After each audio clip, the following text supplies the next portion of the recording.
sino santificad a Dios el Señor en vuestros corazones y estad siempre preparados para presentar defensa con mansedumbre y reverencia ante todo el que os demande razón de la esperanza que hay en vosotros. Amén. Esta, más que una predicación, es una exposición puramente bíblica y científica.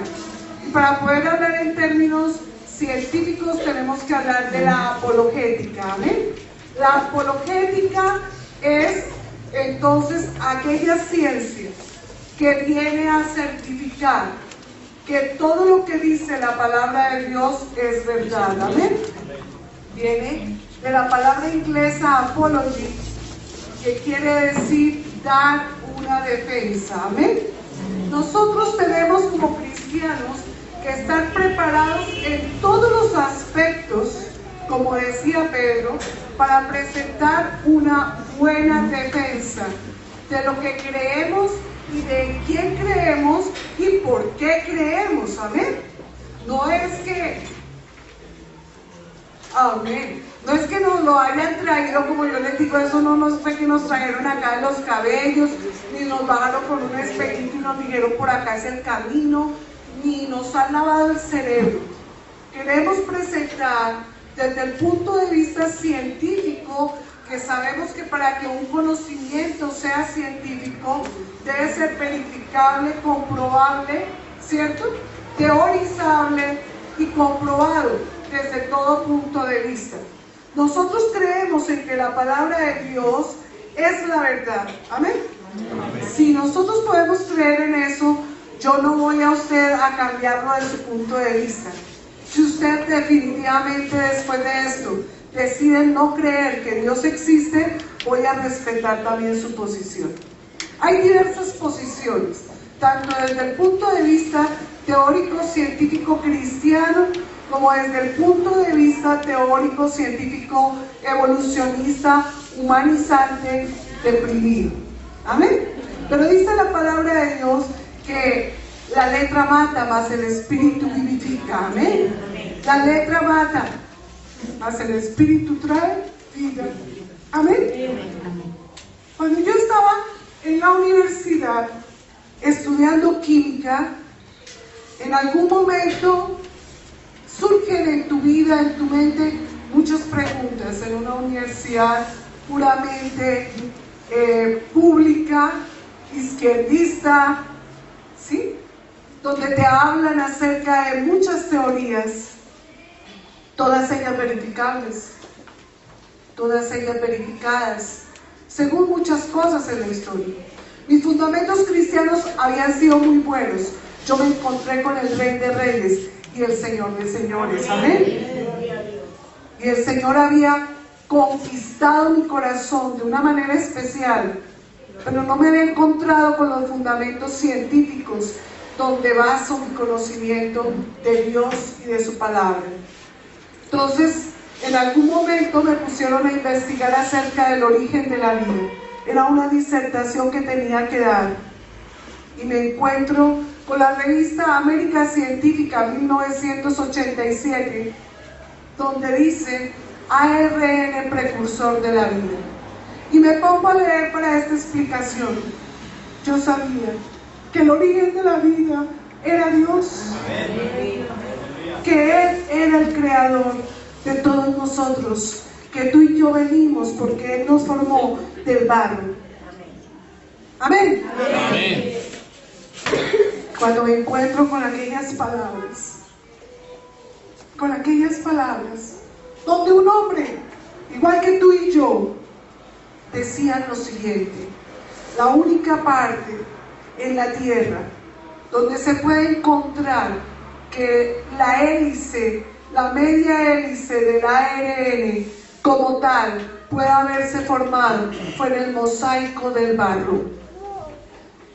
Esas palabras quedaron sembradas por siempre en mi corazón, no porque un hombre las haya dicho, sino porque un hombre, en medio de su sabiduría y de su ciencia, verificaba por una vez más que lo que dice la palabra de Dios es verdad. Sin ARN, ácido ribonucleico, no puede existir el ADN, ácido desoxirribonucleico, que es el que forma todas las características humanas, el ADN, y da la genética a cada una de nuestras células y hace que tú y yo existamos. Amén. Cuando dice que viene, que de la única manera, que la única parte que se podía formar era en el mosaico del barro, yo dije, Padre, tu sabiduría, Señor. Y la ciencia no es más que tu tapete, Señor. Amén. No es más que tu tapete, Señor. Él es el origen de todo. Amén. Él conoce todo acerca de nosotros y de todo lo que nos rodea. Dios es el único que puede dar explicación a todo lo que nosotros vemos y a todo lo que nos rodea. Es como el joven que investigó y que hizo un proyecto de ciencia y lo presenta en su clase. Esa persona te dice con infinidad de detalles cómo está construido su proyecto, porque él de hecho conoce una por una cada una de las partes. Mientras que si le dice al compañero, bueno, métete tú aquí y yo te ayudo para que tú saques también nota, habla de cualquier cosa, ese no va a poder dar razón de lo que está explicando el otro, porque desconoce la obra. Es Dios quien nos conoce. Amén. Nosotros somos los que en nuestro intento de poder entender cómo funciona la tierra, el mundo y todo el universo, hemos creado diferentes leyes de la física, de la cuántica, de la mecánica, para poder explicar cómo Dios hizo la perfección que somos tú y yo. Amén. Y entonces Él tiene también secretos que se guardan. Porque ¿quién no tiene un secreto que se guarda en una gran obra para que nadie vaya a copiar su mismo estilo? Amén. Gloria a Dios.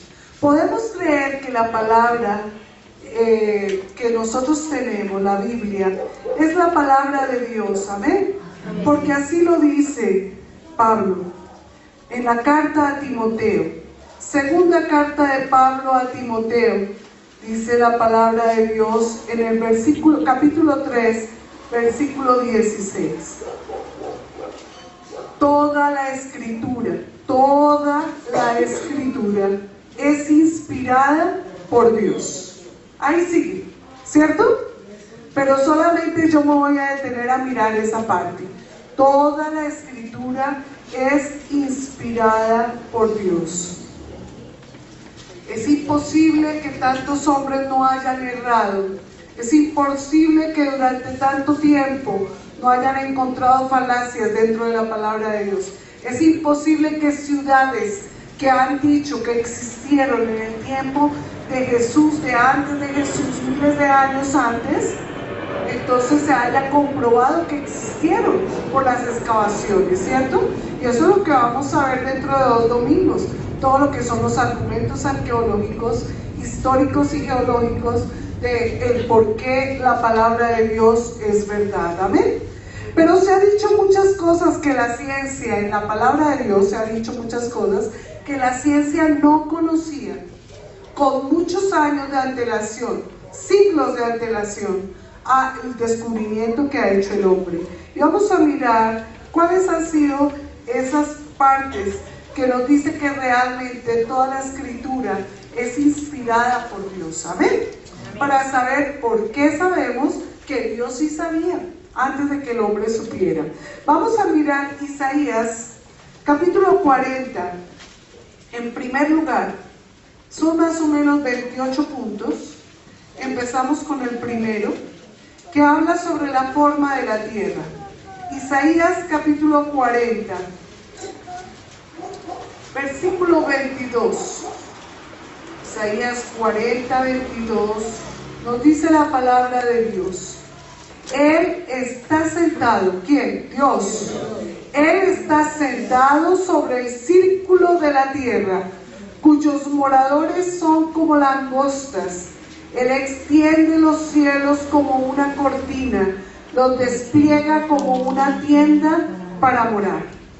El término hebreo que Isaías empleó para círculo es la palabra K-H-U-G, que indica una esfera que es redonda. En ese tiempo, cuando Isaías empieza a hablar sobre este término, el término círculo, realmente no se conocía todavía el término esfera. Por eso se utiliza allí la palabra círculo y se coloca como círculo, porque a la mente humana era más tranquilo poder hablar acerca de algo que era totalmente plano, que en el horizonte se veía curvo y que podía ser un círculo, algo plano. Nosotros sabemos que cuando hablamos de círculo estamos hablando de dos longitudes, pero cuando nosotros hablamos de una esfera estamos hablando de una especie tridimensional, de muchos círculos que se anotan en un giro constante, ¿cierto? Entonces hablamos de una esfera. Y él decía la palabra griega kuk, que quiere decir esfera, pero allí fue escrito como círculo. Ya, si tú quieres creer que hablaba acerca de un círculo o no, eso es cosa tuya, amén. Él dice, esto puede ser interpretado para apoyar la forma esférica de la Tierra. El horizonte es un círculo y un círculo es plano, amén. Entonces ahí dice, Dios está sentado en el círculo de la tierra, pero nosotros sabemos que la palabra acuñada es esfera, amén. En ese tiempo todavía se pensaba que nadie podía estar debajo tuyo y estar fijo a la tierra de tal manera que no se cayera. No se podía creer eso. Es que ¿en qué mente cabe eso? ¿Usted todavía lo puede creer? Es para nosotros a veces imposible creerlo, ¿cierto? Hay una fuerza de gravedad que actúa sobre todas las masas. Esa fuerza de gravedad hace que tú estés acá y nos movamos y nos desplacemos y que no nos caigamos ni estemos flotando. En la luna no hay fuerza de gravedad. Esa fuerza de gravedad se debe también a la rotación que tiene la Tierra sobre su propio eje. Si la Tierra no tuviera la dimensión, la longitud y el peso, la masa que tiene, la Tierra no podría tener atmósfera. Si no tuviera atmósfera, no habría fuerza de gravedad que te sujetara en el círculo de la Tierra. Pero como es tan fuerte esa medida de gravedad sobre el cuerpo, si tú caminaras, esa fuerza de gravedad hundiría tu pie hasta el centro de la Tierra. Porque es muy fuerte esa fuerza de gravedad. La atracción que ejerce de 9.8 kilómetros por centímetro, ¿cierto? Sería muy fuerte. Entonces hay una fuerza contraria, que es la fuerza normal, de igual magnitud pero en diferente dirección, que no permite que tu pie se hunda, sino simplemente toque la superficie. ¿Quién hizo eso? Dios. ¿Quién lo explica? El hombre, tratando de entender por qué tú no te caes. Pero Dios ya había dispuesto todo desde hace mucho tiempo, amén. Entonces Él está sentado en el círculo de la tierra, amén. Segundo punto, la tierra no está sostenida por nada. Vamos a mirarlo en Job capítulo 26 versículo 7. Job 26, 7.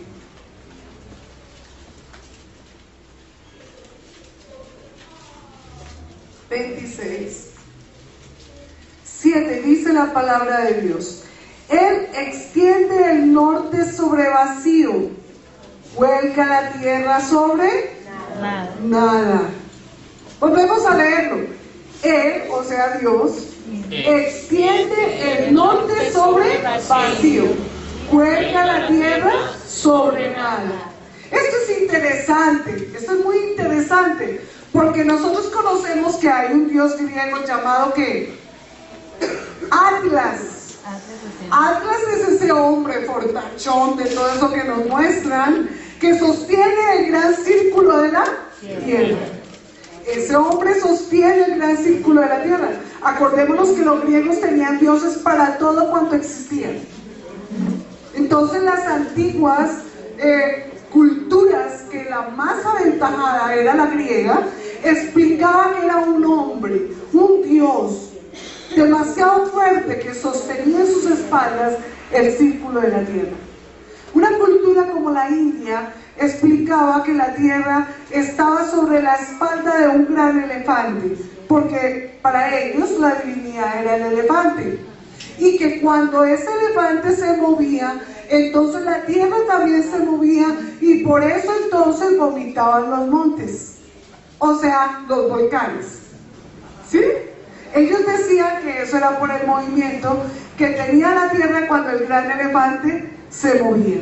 Pero Job, que existió casi más de 600 años antes de Cristo, estaba diciendo algo que física, que lógicamente, que científicamente, si era que podíamos decir de ciencia, en ese tiempo él no podía comprender ni tenía conocimiento acerca de las leyes de atracción y de repulsión que hacen que un cuerpo, como es la Tierra, guarde una órbita alrededor del Sol.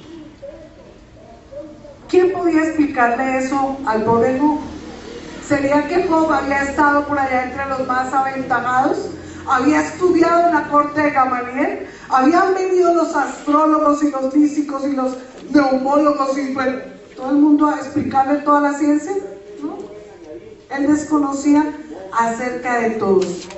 Pero Dios, que sabía todo, inspiró a Job para hablar lo que Dios sabía acerca de su obra. Amén. La tierra está sostenida sobre nada. Amén. Tercer punto. Las estrellas son innumerables. Génesis capítulo 15, versículo 5. Génesis capítulo 15, versículo 5. Dice la palabra de Dios, hablando acerca de Abraham y la gran promesa que le fue dada, cuando él en su edad muy madura, ya un anciano, él no tenía hijos, pero Dios le dice a Abraham, que le iba a dar hijos, que le iba a dar una simiente muy grande.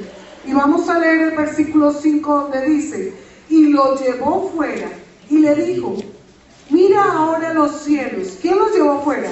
Dios. Y le dice a Abraham, le dice, mira ahora los cielos y cuenta las estrellas, si las puedes contar.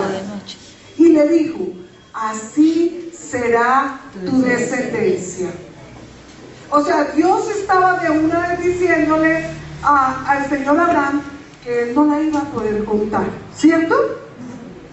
Y ahí dice, sabemos ahora, y para nosotros es lógico saber, que el número de estrellas es incontable, pero Abraham podría haberse aventurado a poder dar un número, ¿por qué no? ¿Cierto? Hay gente, en el año 150 a.C. aproximadamente, un astrónomo por el nombre Hiparco declaró que él había contado las estrellas y encontró que el número era 1026. Alrededor del 150 después de Cristo, el astrónomo Ptolomeo contó las estrellas y documentó la cifra en 1056. En 1575 después de Cristo, el astrónomo danés Tycho Brahe sugirió la cifra de 777 estrellas. En el 1600 después de Cristo, el astrónomo alemán, quien describió las leyes del movimiento planetario, Johannes Kepler, publicó el número de estrellas como siendo 1006. Pues, si todos ellos se aventuraron para dar un número, ¿por qué Abraham no? El astrónomo alemán, quien describió las leyes del movimiento planetario, Johannes Kepler, dijo que eran 1005.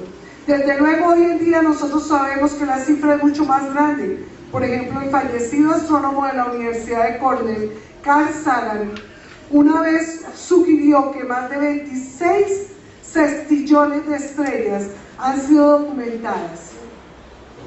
O sea, un 1 seguido de 21 ceros. de estrellas, ¿no?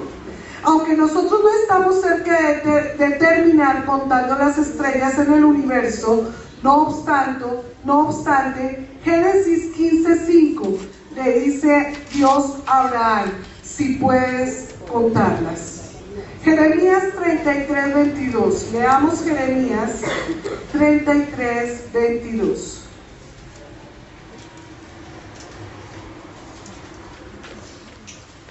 Dice la palabra de Dios: como no puede ser contado el ejército del cielo, ni la arena del mar se puede medir, así multiplicaré la descendencia de David mi siervo y los levitas que me sirven.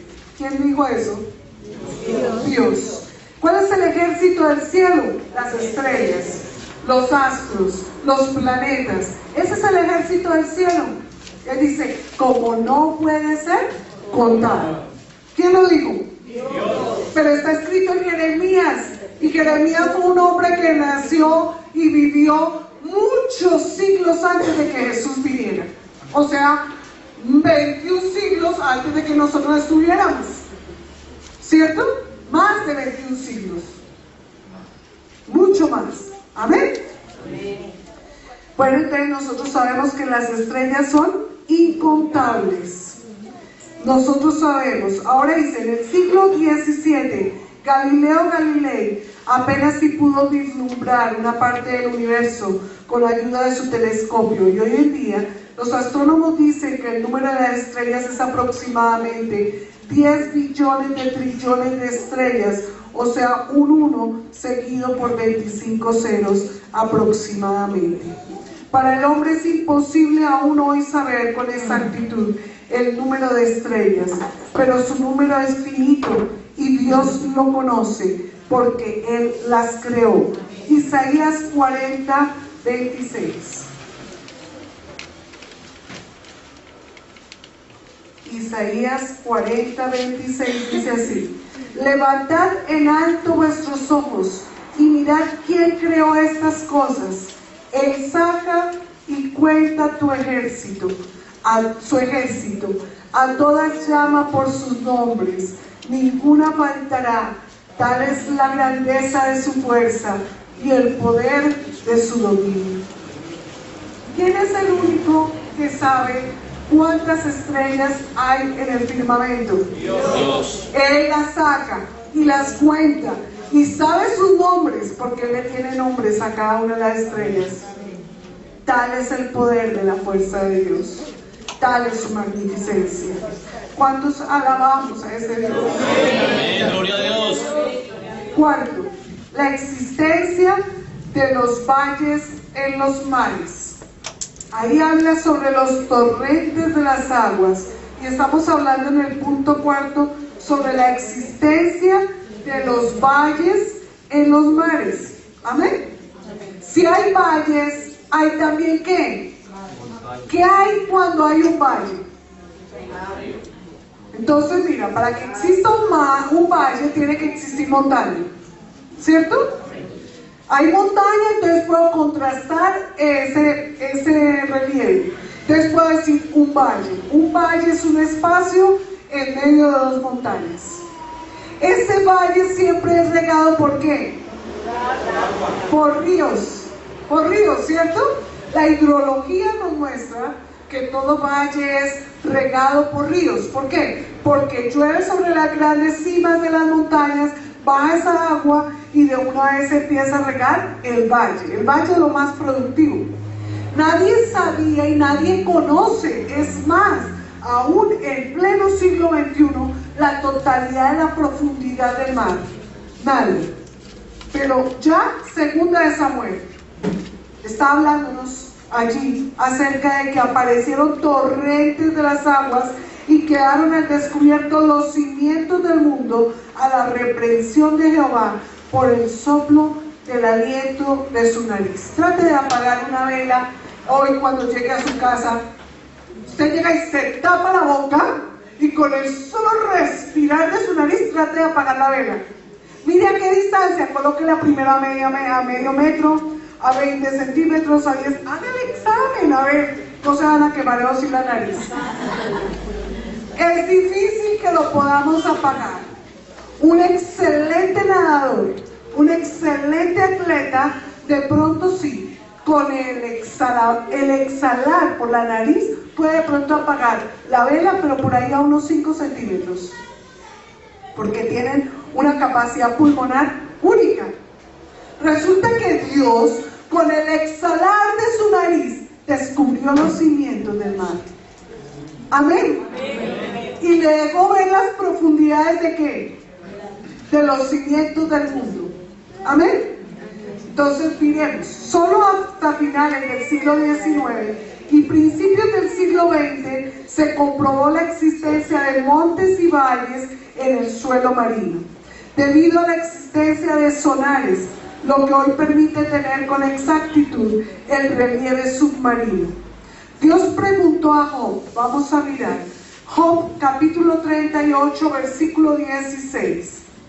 Job 38, 16. Le dice Dios a Job: ¿has entrado hasta las fuentes del mar o andado en las profundidades del abismo? Todo el mundo en ese tiempo, en el tiempo de Job, en el tiempo de todos los que escribieron la palabra, nosotros recordamos que ellos andaban en desiertos, caminando en desiertos. Ellos no conocían lo que eran las lluvias torrenciales.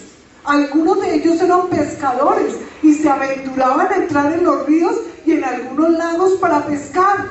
Pero como era tanta la pesca, ellos no tenían que ir a las profundidades para lograr coger pesca. Ellos tenían a su mano todo lo que ellos necesitaban.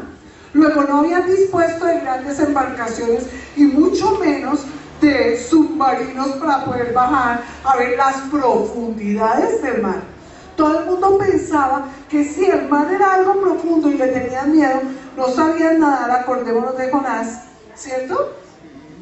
Jonás le tenía miedo y a todo el que querían matar, pues de una lo echaban al mar.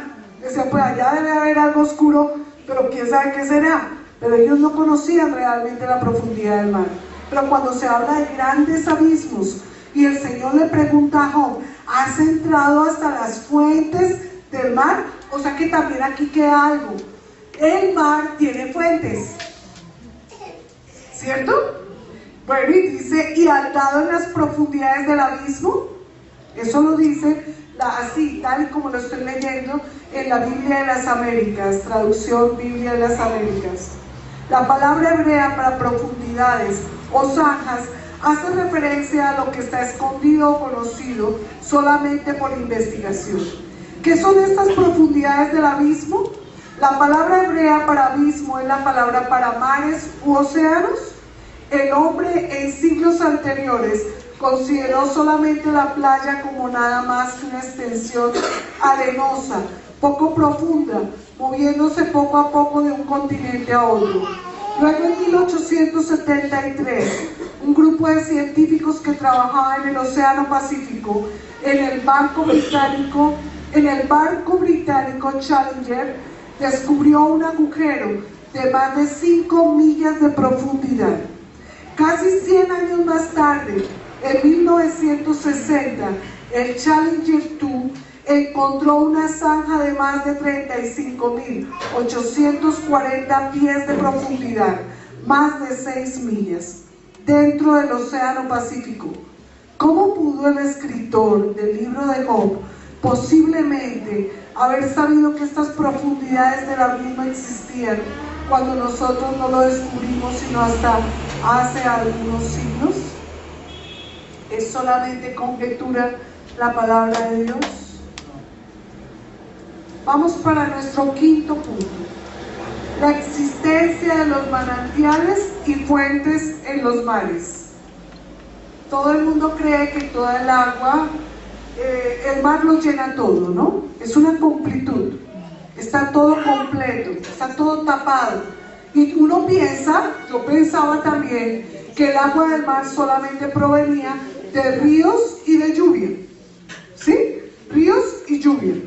Pero aquí vamos a descubrir algo. Génesis capítulo 7, versículo 11. Génesis 7:11. El año 600 de la vida de Noé, en el mes segundo, a los 17 días del mes, aquel día fueron ¿qué? Rotas todas las fuentes del grande abismo, y las cataratas de los cielos fueron abiertas. Entonces, ya sabemos que en el mar hay abismos, pero haz de cuenta como diques que sostienen cantidades de aguas, como represas. Sus abismos están allí conteniendo cantidades de aguas. Dice la palabra de Dios que cuando Noé estaba haciendo el arca, todo estaba completamente seco, ¿cierto? Dios había creado las aguas de arriba y las aguas de abajo, las aguas de los cielos y las aguas de los mares y de los ríos y lagos. Pero nunca se había visto el fenómeno hidrológico que sucedió cuando Noé puso en práctica lo que Dios le dijo, hacer el arca. ¿Por qué? Porque la multitud del pecado del hombre había llegado hasta la presencia de Dios, y Dios estaba cansado de que el hombre pecara, y Dios quería acabar con la raza humana. Pero Noé halló gracia delante de los ojos de Dios, dice la palabra, y entonces Dios le da a él una cantidad de medidas que ahora vamos a ver, con lo cual Noé hiciera algo llamado arca, que para algo que se llamaba diluvio, pero él no tenía ni idea de qué era eso. Él no conocía lo que era el fenómeno de la precipitación, de la lluvia, ni idea. Mucho menos iba a tener idea Génesis ahí, hablando de Moisés en Génesis capítulo 7, versículo 11, de que el mar por dentro tenía cataratas. Pero dice la palabra de Dios que esa agua empieza a llover, ¿cierto? Llueve durante 40 días, pero para que toda la tierra fuera completamente llena de agua, hay muchas aguas subterráneas que habían dentro del mar, que salieron de las grandes cataratas del mar, como dice la palabra de Dios en Génesis 7:11, amén. Dice: todo ese día fueron rotas todas las fuentes del grande abismo, y las cataratas de los cielos fueron abiertas. Dos cosas: las cataratas de los cielos, y además el grande abismo rompe todas sus fuentes. Hay fuentes en el mar, en la parte de abajo del mar, amén. Bueno, vamos a mirar. Casi todo el suelo submarino se encuentra en total oscuridad debido a la enorme profundidad y la gran presión atmosférica. Para Job hubiese sido imposible explorarlas. Recientemente se descubrió que los océanos no son solo alimentados por aguas lluvias y de ríos. En 1970, con submarinos construidos para resistir hasta 6.000 libras de presión por pulgada cuadrada, que los oceanógrafos descubrieron la existencia de fuentes en los suelos marinos. 1970, la primera vez que se habla acerca de las fuentes en el mar. Sexto punto: la existencia de senderos de agua, corrientes de océano en los mares. Salmo capítulo 8, versículo 1. Existencia de senderos en el agua, corrientes oceánicas en los mares. Eclesiastés 11, versículo 3 declara que si las nubes fueren llenas de agua sobre la tierra, la derramarán. Amén. Dice la palabra de Dios. Amós 9:6, la parte B. Amós, profeta menor, 9:6, la mitad del versículo, de la mitad hacia abajo. Dice así: hablando acerca de Dios. Él las aguas del mar y sobre la faz de la tierra las derrama. Jehová es su nombre. Voy a mirar. Amós 9:6 dice: Él edificó en el cielo sus cámaras y ha establecido su expansión para la tierra. Él llama las aguas del mar y sobre la faz de la tierra las derrama. Jehová es su nombre. La idea de un ciclo completo de agua no fue completamente entendido o aceptado hasta el siglo XVI y XVII. La primera evidencia sustancial vino de los experimentos de Pierre Perrault y de Ed Marion. El astrónomo Edmund Halley también contribuyó con información valiosa para el concepto de un ciclo completo del agua. Sin embargo, más de 2000 años antes de su trabajo, las escrituras claramente indicaban un ciclo del agua.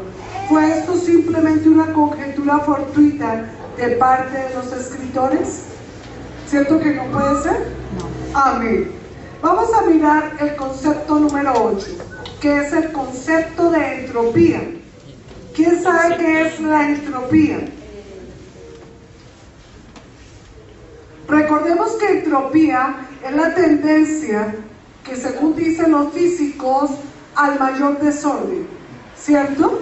La entropía es la tendencia de la materia al mayor desorden. Aunque nosotros vemos la materia quieta, la materia está en continuo movimiento. Todos nuestros electrones, cada una de las partes químicas de las cuales estamos constituidas, están en completamente movimiento. No hay nada que se esté quieto, por más de que usted quiera estar quieto.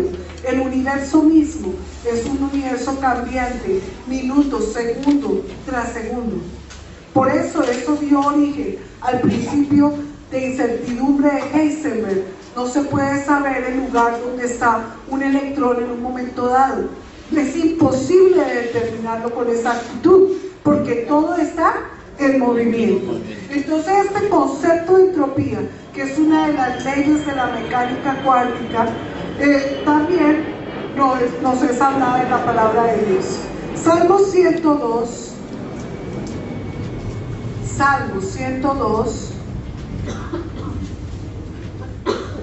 versículos 25 y 26.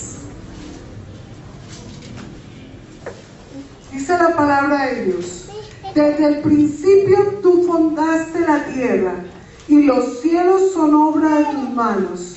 Ellos perecerán, mas tú permanecerás, y todos ellos como una vestidura se envejecerán, como un vestido los mudarás, y serán mudados.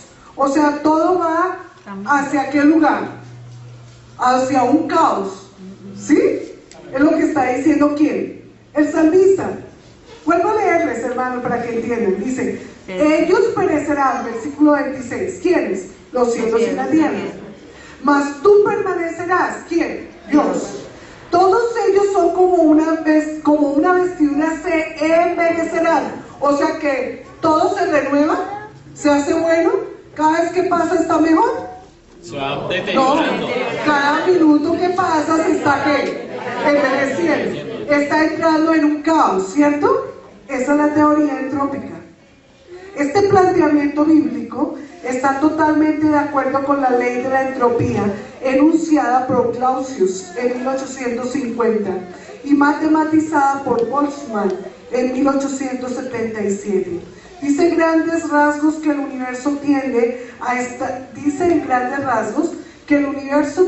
estar en el mayor desorden termodinámico posible.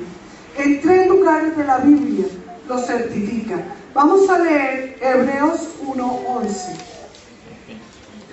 Hebreos 1:11. Por favor, el que encuentre. Ellos perecerán, mas tú permaneces, y todos ellos se envejecerán como una vestidura. Está hablando de los cielos y de la tierra. Todos ellos se envejecerán, todos ellos se mudarán. El único que permanece es Dios. Isaías 51:6.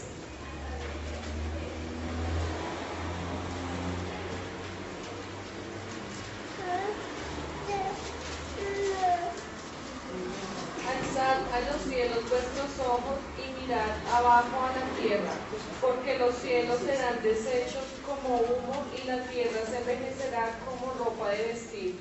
Y de la misma manera perecerán sus moradores, pero mi salvación será para siempre, mi justicia no perecerá. Amén. Qué bendición, ¿no? Todo esto se acabará, hermano. Llegará un momento del fin para todo. Amén. De completo desorden en el mundo, en el universo entero, pero Dios permanecerá.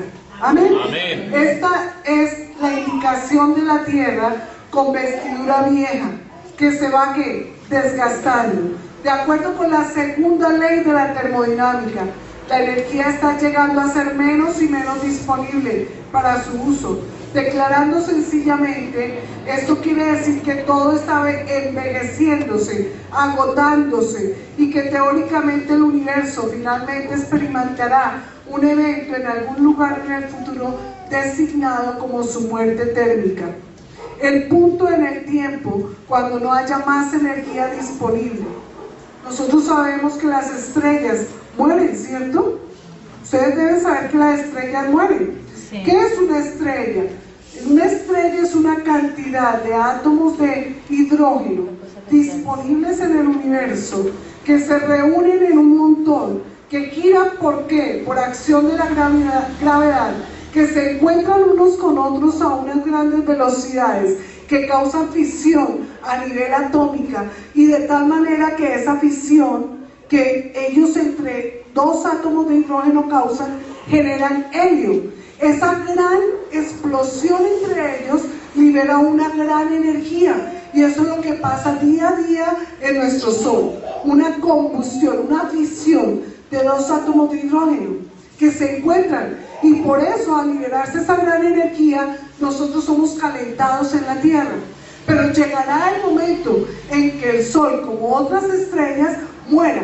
Se le llama muerte a que ya no haya átomos de hidrógeno disponibles para que ellos sigan en continua fisión, creando más energía para nuestro planeta o para los demás partes del universo. Entonces, eso es lo que los científicos, los físicos han podido determinar. Pero ya desde antes la palabra de Dios lo decía en tres partes, ¿cierto? En Hebreos, en Salmos y en Isaías, donde nos dice que todo esto va a ir envejeciendo, todo esto se va a acabar, pero el único que permanece es Dios. Amén. Noveno punto: la naturaleza de la salud, la sanidad y la enfermedad. La gran pregunta de los médicos, ¿cierto? La ciencia y el conocimiento médico. De la salud, la sanidad y la enfermedad. Referencias de esto encontramos en la palabra de Dios, y quiero que ustedes lo anoten, los que están tomando nota. Levíticos capítulo 12, capítulo 13 y capítulo 14, que no vamos a leer esos tres capítulos, que invito para que usted los lea en casa.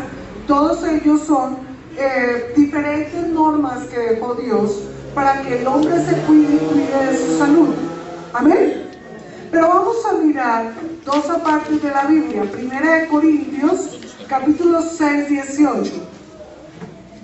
Primera de Corintios, capítulo 6, versículo 18. Dice: huid de la fornicación.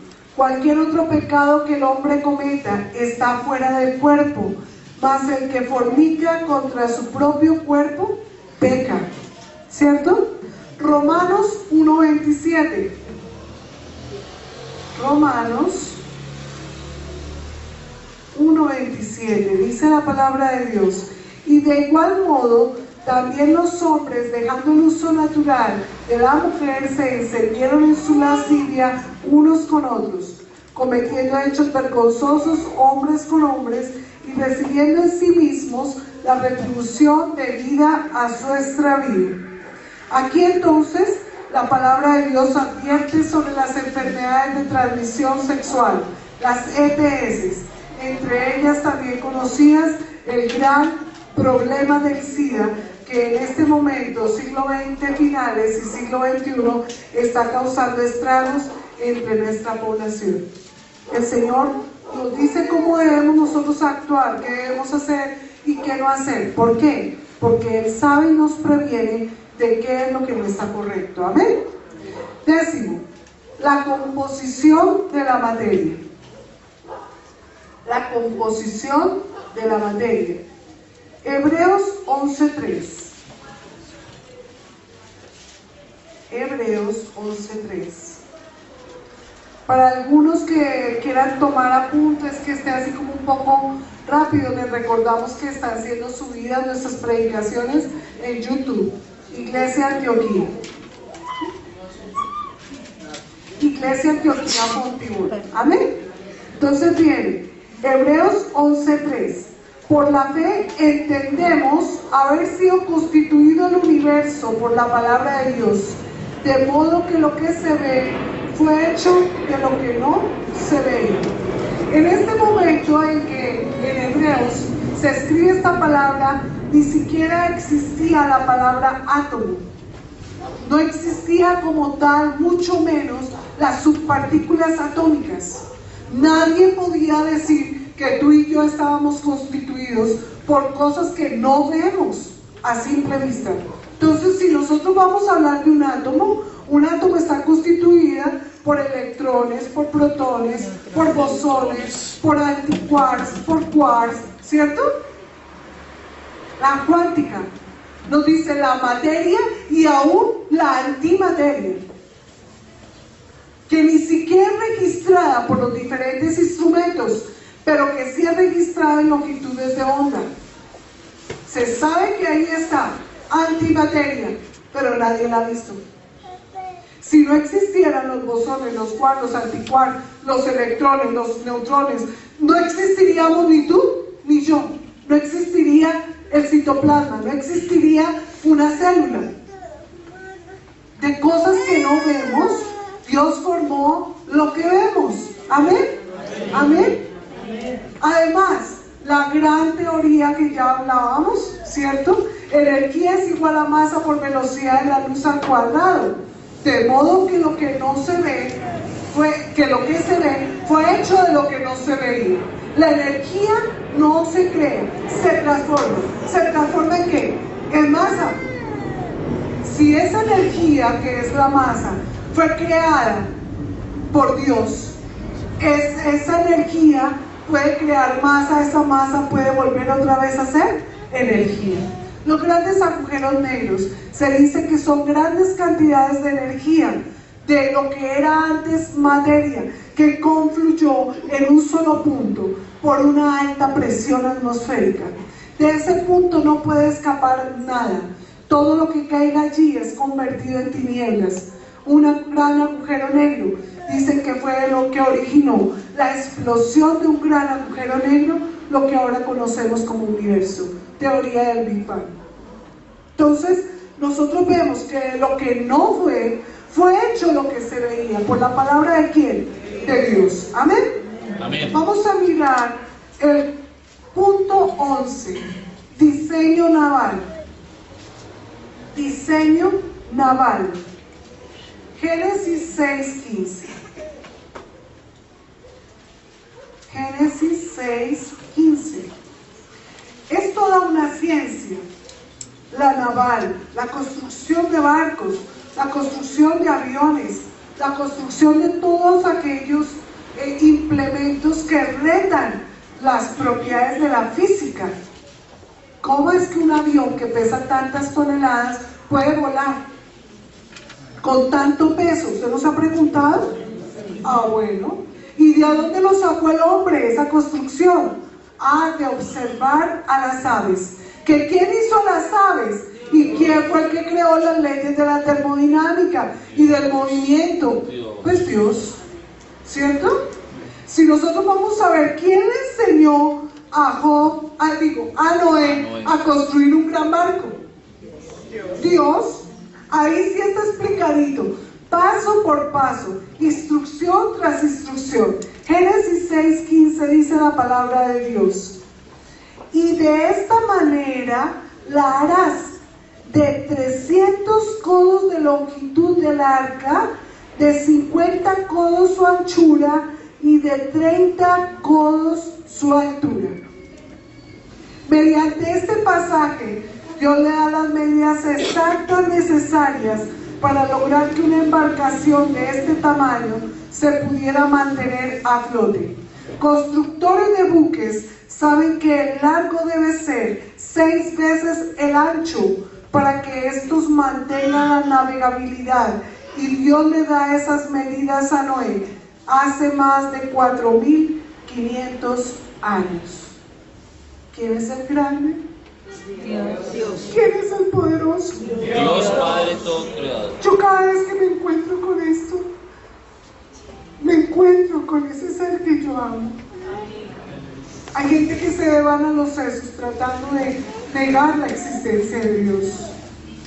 Pero estos son pruebas irrefutables de que Él inspiró su palabra a cada uno de los que la escribieron. Amén. 12 punto. Punto 12. Ciencia sanitaria. Para todos los que trabajan con sanidad, ¿no? Sabemos que hay cosas que generan diferentes pestes, enfermedades, cosas que no podían ser manejadas por el hombre. Deuteronomio capítulo 23, versículos 12 y 13. Deuteronomio 23, versículos 12 y 13. Dice la palabra de Dios: tendrás un lugar fuera del campamento a donde salgas. Tendrás también entre tus armas una estaca, y cuando estuvieres allí fuera, cavarás con ella, y luego al volverte cubrirás tu excremento. Entonces esa estaca era como decir una pala, ¿cierto? Decía, no puedes venir y hacer todas tus necesidades dentro de tu campamento. ¿Quién le dijo eso? Dios se lo dio al pueblo de Israel. Un pueblo nómada, un pueblo que andaba de lado a lado, que tenía toda la distribución del espacio para sí. Pero Dios le dice, donde quiera que tú estés, donde quiera que hagas campamento, deja un lugar afuera. Tú no vas a hacer tus excrementos dentro de tu campamento, vas a salir y vas a tener entre tus armas. Me parece tan lindo, ¿no? Dios cómo le explica a sus hijos cada cosa, como una mamá le explica a su hijo qué hacer y qué no hacer. Dios llega y le dice, bueno, y vas a tener entre tus armas, y yo me imagino la palita, ¿no? Dios dándole ahí la palita, ten esta palita, y cuando vayas entonces vas a tapar tu excremento. Hermano, desconocer algo tan fácil como esto.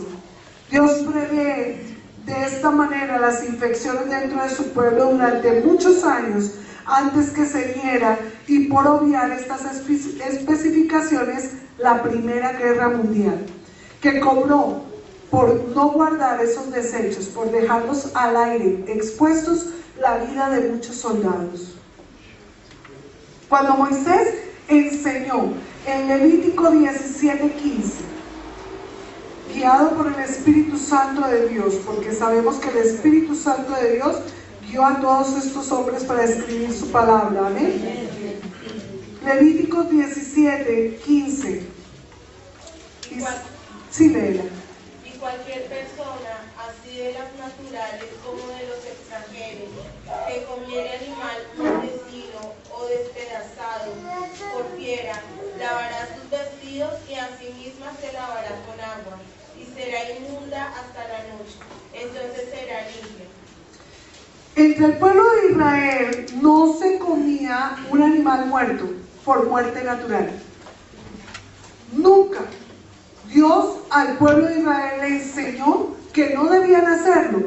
Es más, le dice, si de pronto ustedes llegan a tocarla, dice, si comiere animal mortecino o despedazado por fiera, dice uno, ay, pero mire la ovejita, iba caminando la ovejita, le cayó el león, se llevó media oveja, porque no me va a comer la otra media.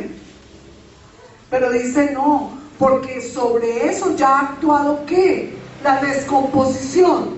Vienen los descomponedores y empiezan a carcomer todo lo que es la carne viva. ¿Ustedes se han dado cuenta en qué momento se empieza a movilizar todos los descomponedores? Hasta dentro de nosotros mismos hay bacterias nitrificantes, bacterias que descomponen la carne viva.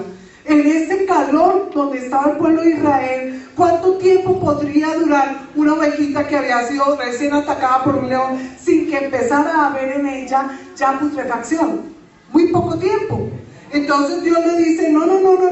Si el animal se murió o fue despedazado por fiera, entonces dice, lavará sus vestidos y asimismo la persona se tendrá que limpiar, pero ustedes no me vayan a comer de eso.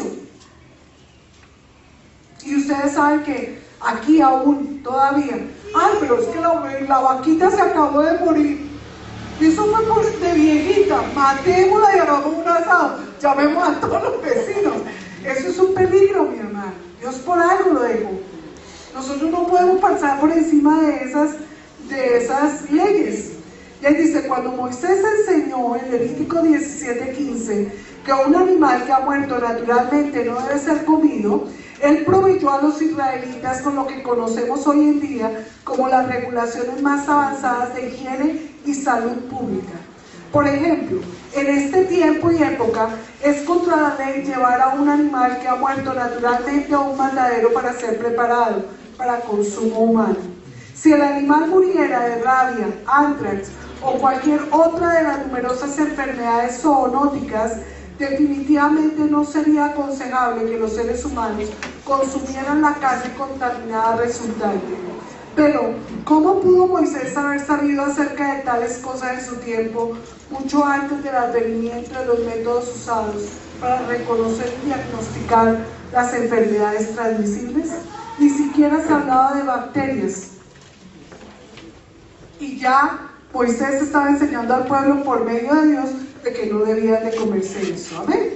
En Levítico 11, Moisés dio a los israelitas leyes estrictas de higiene, incluyendo las instrucciones a no comer cerdo, entre otras cosas. ¿Por qué daría Moisés tal prohibición? Los cerdos, siendo animales que comen casi cualquier cosa, porque ellos son omnívoros. ¿Ovíparos? Omnívoros, gracias mi hermano por la precisión. Entonces dice, siendo animales que comen casi cualquier cosa, consecuentemente estos están más propensos a infecciones bacterianas y parasitarias que muchos otros animales. Uno de los parásitos que los cerdos algunas veces adquieren como resultado de sus hábitos alimenticios es el organismo Trichinella spiralis. Es la causa de la enfermedad conocida como triquinosis. Esta es una enfermedad dolorosa, algunas veces fatal, causada por comer cerdo medio cocido o crudo, que está infestado con el parásito viviente. Nosotros reconocemos que la prohibición colocada por Moisés era científicamente correcta. ¿Fue Moisés quien lo prohibió? Dios. Fue Dios a través de Moisés. Le dijo a Moisés, no vas a permitir animal de pezuña hendida. ¿Cierto?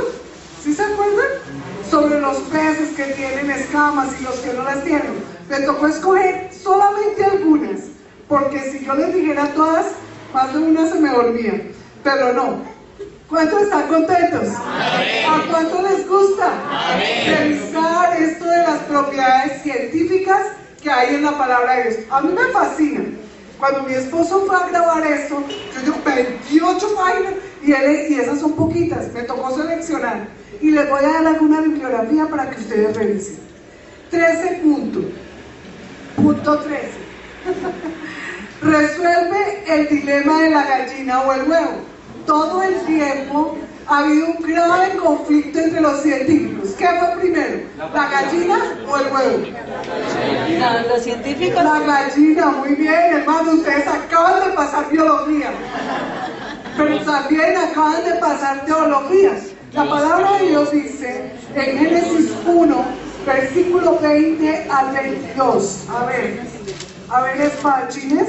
Génesis 1, 20 al 22. Dios dijo, produzcan las aguas seres vivientes y aves que vuelen sobre la tierra, en la abierta expansión de los cielos. Y creó Dios los grandes monstruos marinos y todo ser viviente que se mueve, que las aguas produjeron según su género, y toda ave alada según su especie. Y vio Dios que era bueno. Y Dios los bendijo diciendo, fructificad y multiplicaos, y llenad las aguas en los mares, y multiplíquense las aves en la tierra. ¿Quién hizo a la gallina?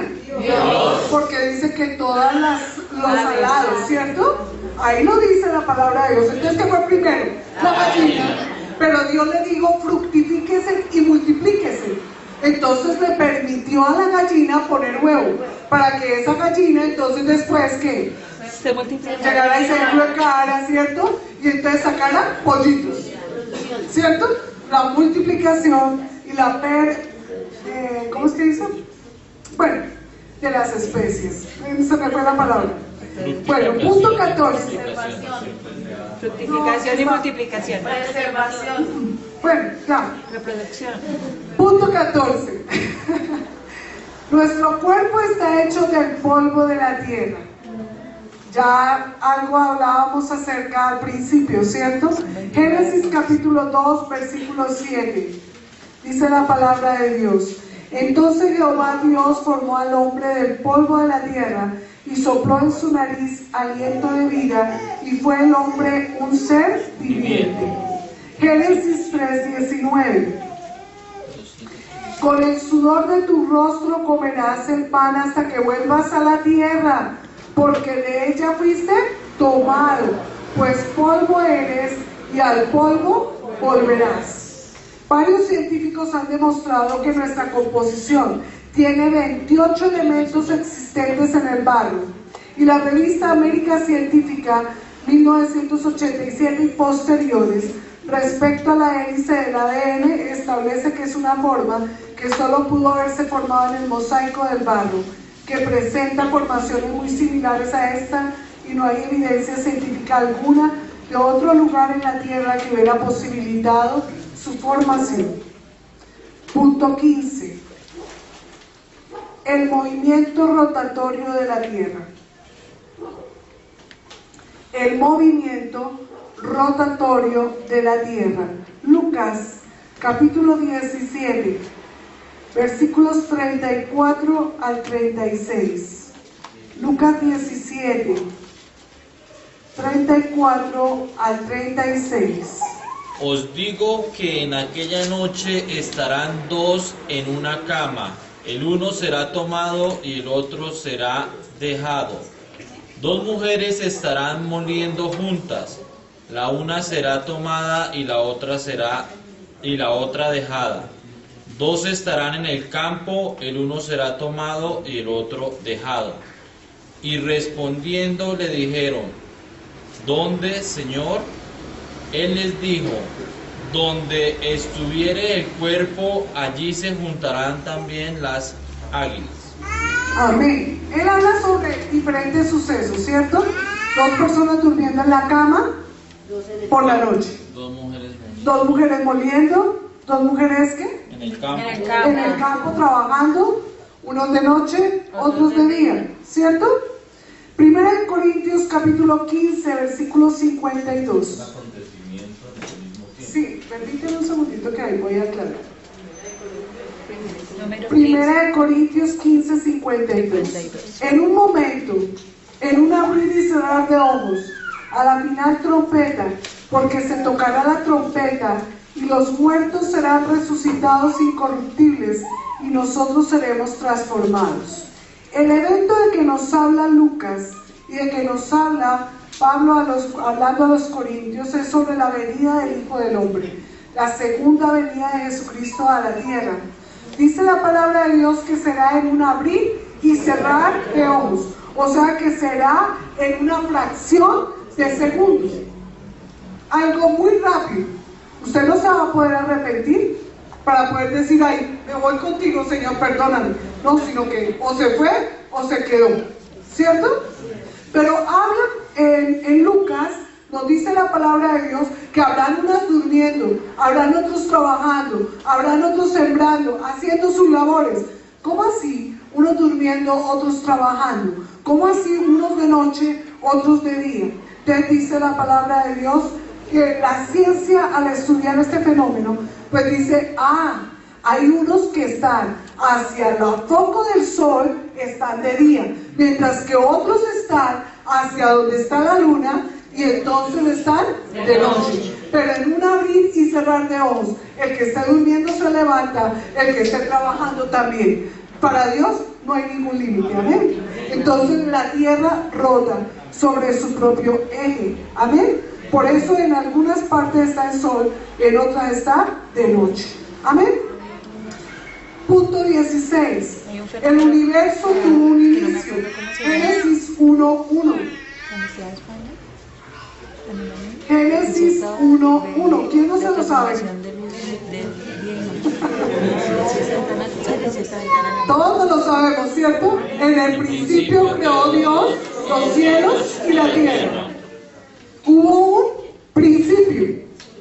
Los científicos desde 1900 hasta la fecha han estado de acuerdo con el inicio del universo. Teorías como el Big Bang, fortalecidas en la observación del espacio por telescopios y la determinación del aumento de las distancias entre los planetas, han determinado que sí hubo un principio: la existencia de los agujeros negros, la alta concentración de energía bajo un altísimo campo gravitacional. Judas, versículos 10 y 13 al 13. Judas 10 al 13.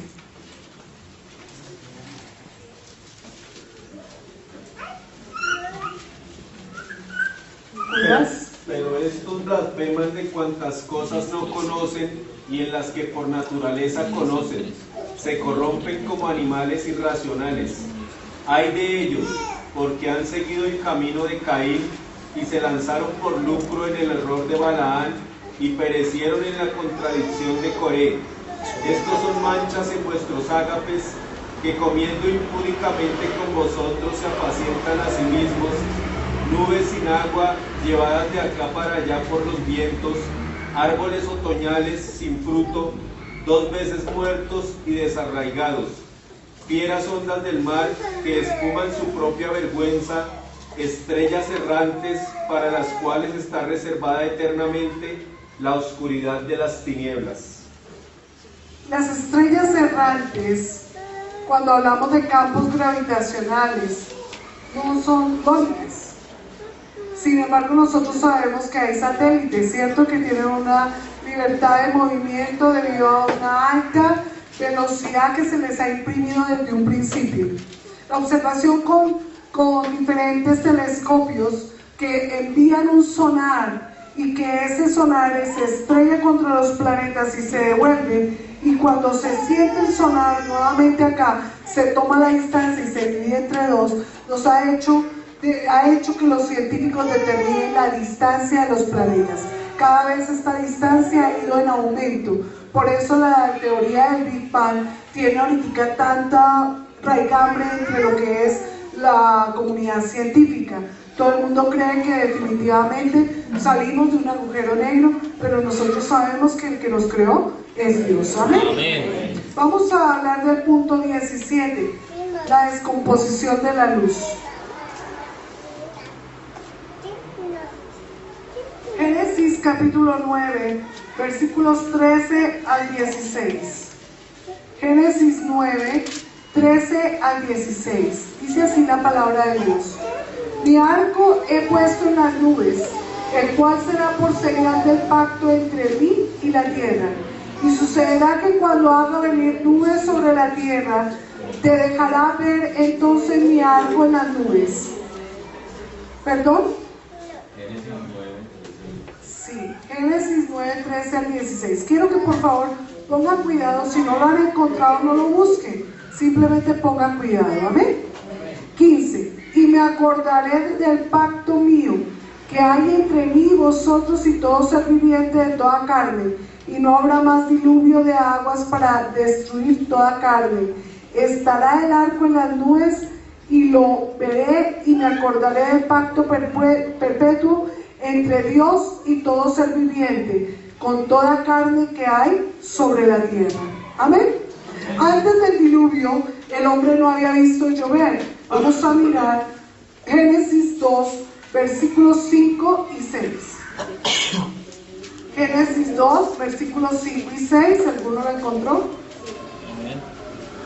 Y toda planta del campo, antes que fuese en la tierra, y toda hierba del campo, antes que naciese, porque Jehová Dios aún no había hecho llover sobre la tierra, ni había hombre para que labrase la tierra, sino que subía de la tierra un vapor, el cual regaba toda la faz de la tierra.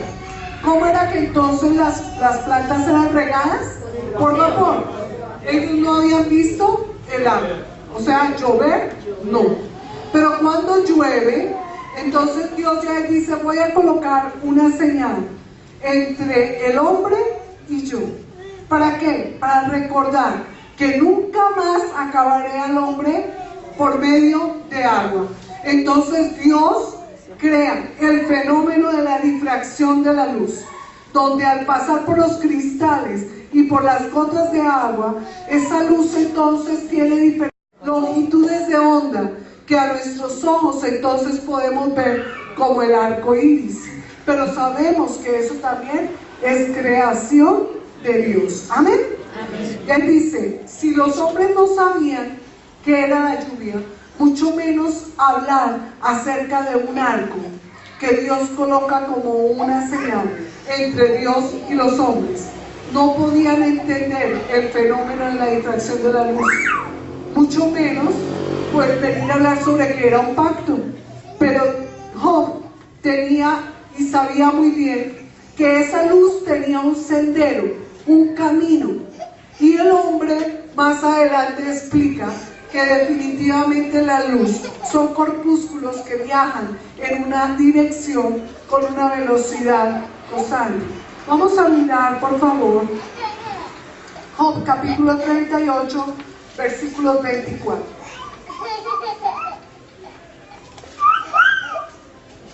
¿Por qué camino se reparte la luz y se esparce el viento solano sobre la tierra? Amén. ¿Por qué camino?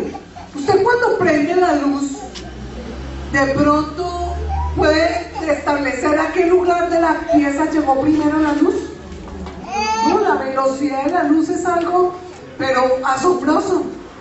Viaja más rápido que la velocidad del sonido.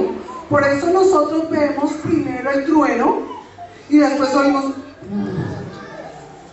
¿Sí? ¿Pasa eso o no pasa? Sí. La velocidad de la luz es mucho más rápida que la velocidad del sonido. Pero viaja en caminos, decía Job, ¿cierto? ¿Por qué caminos se desplazan? ¿Qué le dijo a Job? Que la luz tiene caminos. Vamos a mirar. Y ahí dice, solo hasta 1666 Descartes empieza su trabajo acerca de la composición y comportamiento de la luz, trabajo que fue luego retomado por Newton, quien logra el mismo fenómeno visto en el cielo al hacer pasar el haz de luz por un prisma y da cuenta de su comportamiento electromagnético. La luz viaja en onda en dirección recta, ¿cierto? No se va para ningún otro lado. Pero ¿quién puede establecer eso? ¿Mediante qué mecanismos? El hombre lo ha determinado. Pero ¿quién lo sabía primero? Los que alaban y glorifican a Dios, porque dicen que Él no tiene ningún secreto para los que le aman. Amén. Amén. Bueno, no sé qué tiempo tengo, pastor, no tengo reloj. Sí tengo. Son las 11:30. Voy en el punto 17 y tengo 28 puntos. Hermanos, falta evolución versus creación, que es muy importante, la gametogénesis, los diferentes tipos de carnes, acerca de la primera ley de la termodinámica, la creación versus evolución, ya se las había nombrado, los eclipses, medicina herbal o medicina alternativa. La humanidad desciende de una línea de sangre, una sola línea de sangre. La vida comienza con la fecundación, la era del hielo, entre muchas otras cosas. Lo único que puedo decirles es que mi Dios es real. Amén. Yo no vine a convencerte acá de nada. ¿Por qué coagula tu sangre? Algo que parece tan fácil, pero que de hecho no lo es. ¿Por qué el Señor enseñó a los israelitas que era en el 8º día que tenían que circuncidarse? ¿Por qué no antes? ¿Por qué no después? Porque solamente en el 8º día el 100% del cuerpo procesa una vitamina, la vitamina K, que logra la coagulación al 100% de la sangre. Es el único día en tu vida que tu sangre coagula al 100% con la mayor rapidez y efectividad. ¿Quién lo dijo? Dios. Si tú quieres creer o no quieres creer, es tu decisión hacerlo. Pero si tú estás acá y has decidido creer en Dios, tú te puedes reír por dentro del que cree que tiene el conocimiento. Tú te puedes reír por dentro del que dice tener la ciencia a su disposición para derrumbar lo que no conoce. Por eso dice la palabra de Dios que lo necio, la sabiduría del hombre, la sabiduría del mundo es necedad ante los ojos de Dios. Cuando la gente nos discute acerca de si Dios existe o no existe, y el por qué, y qué se hizo, y en dónde está, y la Biblia cómo es que me lo demuestra, lo único que nos está diciendo es: me hace falta leer, me hace falta conocer, y a nosotros también nos hace falta, hermano. Por eso tenemos que meternos en la apologética cristiana, por eso tenemos que buscar libros que nos documenten acerca de por qué la palabra de Dios es verdad. No te debe dar pena hablar de un Dios que existe, no te debe dar pena hablar de un Dios que te ha determinado y que te ha enseñado qué hacer y qué no hacer para que tu vida sea próspera y bendecida. Porque el que lo niegue en la tierra será negado delante del Padre, pero el que lo testifique, el que lo hable, el que lo lleve en su corazón, va a ser redimido, va a ser llamado hijo de Dios, porque no se ha avergonzado de él, él tampoco se avergonzará de ti. Dice el doctor P.H.D. Bert Thompson, una conclusión que quiero leerles. Los puntos mencionados aquí son simplemente una muestra escasa. Él aportaba más o menos unos 4 o 5 puntos de lo que yo traía preparado. Son una muestra escasa de los muchos puntos que podrían haber sido discutidos. Incluso no se han abordado los varios campos de la arqueología, la biofísica, la biología molecular, la geografía, etc. Sin embargo, el punto está bien hecho. Existe conocimiento científico previo en la Biblia que fue años adelantado para su tiempo. ¿Cómo pudieron los escritores de la Biblia haber tenido acceso a tal información? Salvo que Dios, quien creó el universo y todo en ello, se los dijera. Es irracional e ilógico sugerir que tal presciencia pudiera haber llegado a través de los hombres simples. Tal posición es indefendible y no puede ser sustentada a la luz de los hechos a la mano. La Biblia es la que clama ser la palabra inspirada por Dios. Esta es autoritaria y ha sido dada al hombre para una vida abundante. Aquí, Juan 10:10, como también para una vida eterna en el más allá. Juan 3:16. Las evidencias que sustentan sus afirmaciones son tanto innumerables como irrefutables. Amén.